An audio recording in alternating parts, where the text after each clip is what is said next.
My name is Austin Hancock, and I am a 20-year-old flight school and college student. My own personal project is to build from the ground up a full-scale P-51B Mustang using the original North American Aviation factory blueprints. And I'm building this Mustang in memory of a local Tuskegee hero, Flight Officer Leland Pennington from Rochester, New York. He was flying a P-51B model Mustang named Lucy Gal after his wife Lucy back home. He was flying an escort mission to the Ottenang-Puchheim marshalling yards in Austria at the time, escorting B-17 and B-24 bombers. It was a successful mission, and he was on his way home when he went back to base solo and was never found again. They never found remains of him or his plane.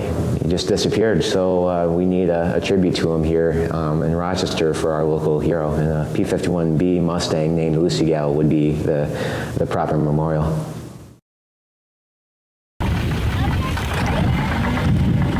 Clear.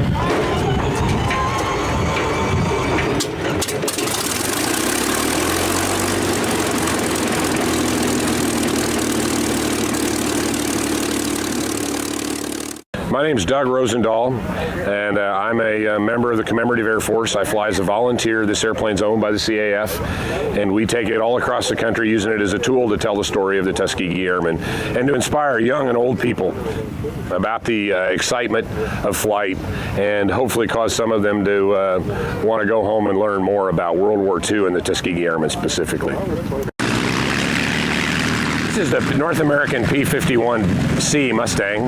This was the first revision of the Mustang. The P-51A had an Allison engine and had a little bit different fuselage design, but essentially it was a very similar airplane. As you can see, it has a distinctive razor back as opposed to the bubble canopy, which is more common in the D model. That was the subsequent version, and the D model has much, much better visibility. But the fastback on the Bs and Cs makes it a faster airplane. But the real secret of the Mustang was its range. The Mustang was the first airplane that the Allies had that had the range to follow the bombers all the way to Berlin. And once we had fighter cover over the bombers on the deep raids into Germany, that really changed the tide of the war.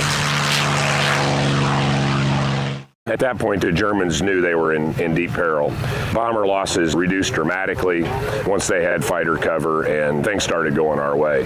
So the Mustang, in all its variants, is one of the most historic airplanes of World War II. It's an iconic fighter. If you asked 1,000 pilots which airplane they would most like to fly, probably 990 of them would say the P-51 Mustang, because it is such an iconic airplane, and it is just a glorious airplane to fly.